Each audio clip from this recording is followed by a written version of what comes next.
As a follow-up to yesterday's events and after yesterday's video, today I feel the need to talk a little more and share my current opinion about Kai Havertz. First of all, I want it to be known that Kai Havertz himself is not guilty of anything. After a disastrous season in Chelsea, where he made 35 appearances as a striker, scoring 7 goals and having 1 assist, after such a desperate season in every way, Kai Havertz was given the chance to join a spirited Arsenal this summer, who are considered to be probably the second best team in the country right now.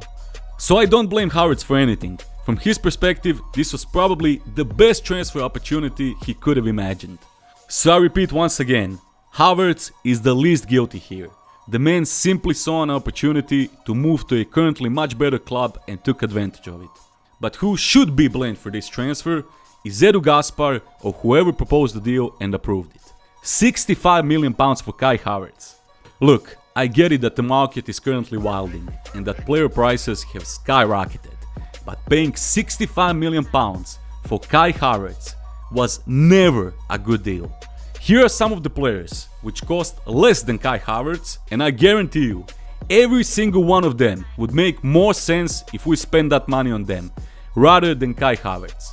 For less money, yes, you heard that right, less money, we could have bought Alexis McAllister, who cost £55 million, who is definitely a better player and will be more useful to this current squad than Havertz. Sandro Tonali, who also cost around £55 million and who, in my opinion, is 5 times better player than Havertz. For those of you who follow Serie A to some extent, you will agree with me. Honestly, I still can't believe that such a player ended up in Newcastle, but okay, fair play to them. Incredible signing for them, in all honesty. Romeo Lavia, who is said to cost between £55 million and £60 million, and who, once again, in my opinion, would be much more useful for this current Arsenal squad. James Maddison, who cost about £40 million, although, in my opinion, we don't need that type of player at all at the moment. But come on, if they had rather brought him, it would have made some kind of sense, and I could understand that decision. At least for the bench to have another top option ready to come in. Ruben Neves, who is set to cost around £45 million and went to Saudi Arabia at the end, who is 26 years old and just entering his prime. If you had offered that money for him, I honestly wouldn't be mad at all. Sergej Milinkovic-Savic, who cost around £40 million. But I repeat, and I know some will probably say that Arsenal don't need a player like him, but hey, he would again make much more sense than Kai Havertz in the end. I could go on and on like this until the day after tomorrow, but the point is, in my opinion, all of these players would make more sense and logic if Arsenal brought them this summer instead of Kai Havertz. Absolutely all of them. And as I said before, but you may have forgotten, so I repeat, Kai Havertz costed more than all these players that I just mentioned. Like I said in my yesterday's video, Havertz is going to be 25 years old this season, and this is his 4th season playing in England. And all the fans keep asking the same question, what is his best position? Honestly, I've never liked those type of players who aren't good enough to take over any position in the team, so we say they can cover several positions and are very versatile. I've always hated that term, and especially in this case. Cause Havertz simply ain't versatile, he's just not good enough to take anyone's position, let's be honest. James Milner, Joao Cancelo, Javier Zanetti, Juan Cuadrado, David Alaba, they are versatile and they can cover several positions on the pitch and play a top game at a top level in several different positions. But that is because such players are extremely rare and they possess a certain quality and ability to adapt to various situations. And they all had a world-class careers in the end. Kai Havertz is not versatile, he is not close to a world-class player, he doesn't shine in any given position on the pitch, and I'm not saying all this based solely on his performances for Arsenal.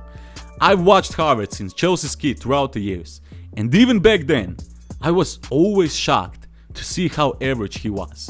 I never understood the hype around him, and if it wasn't for that goal in the Champions League final versus Manchester City that gave him a career, he would probably be in Leipzig or Borussia Mönchengladbach back in Germany right now. And if, let's say, Timo Werner scored that winning goal instead of him, he would probably now be playing for Inter Milan, Juventus, or I don't know, Atletico Madrid. But yeah, you get the point. Declan Rice, top quality level player, and probably our biggest signings is Mesut Ozil. Bravo to Edu Gaspar and co for bringing him to the Emirates. unreal business in my opinion. Julian Timber, excellent player and great performances from the first moment he stepped on the pitch in an Arsenal kit. And I'm really sorry about his injury and for how long he will be out. But when fully fit, world-class gem of a player if you ask me. David Raya, I don't know, he's a great keeper, we all know that. But I still don't know why exactly we brought him when we have Ramsdale. But okay, and I wouldn't be surprised to see him start in the next couple of games with how shaky Ramsdale's been in recent weeks. So all in all, okay, you can't say nothing bad about him, and our bench will definitely become stronger with him. And finally, Kai Havertz.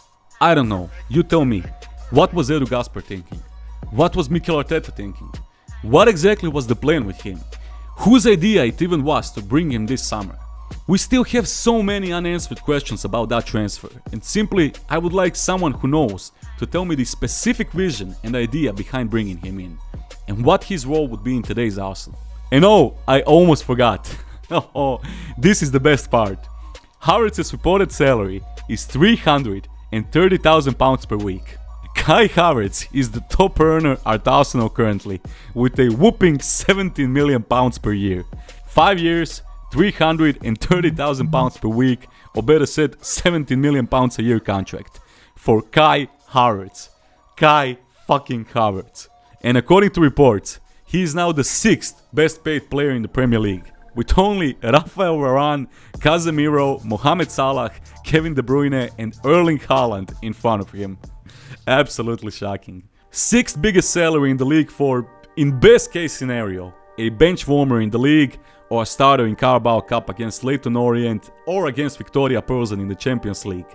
Only and if you already secured the knockout stages. 5 years, £70 million a year contract, and you bought him for £65 million. Get the fuck out of here, man. You can't even sell him on those wages and for anything close to that price now. I just don't see one club that would be crazy enough to offer him anything close to that next summer. So that basically means you can't even move him now.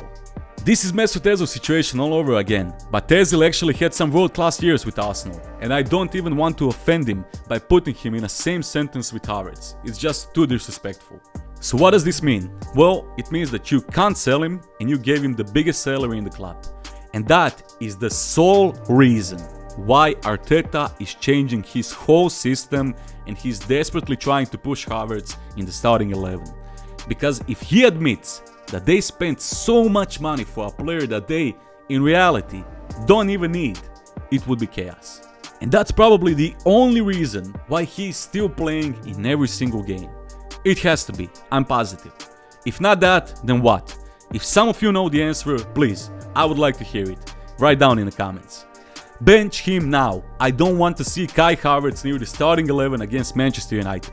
I want to see our starting 11 just like it was for the most of the last season.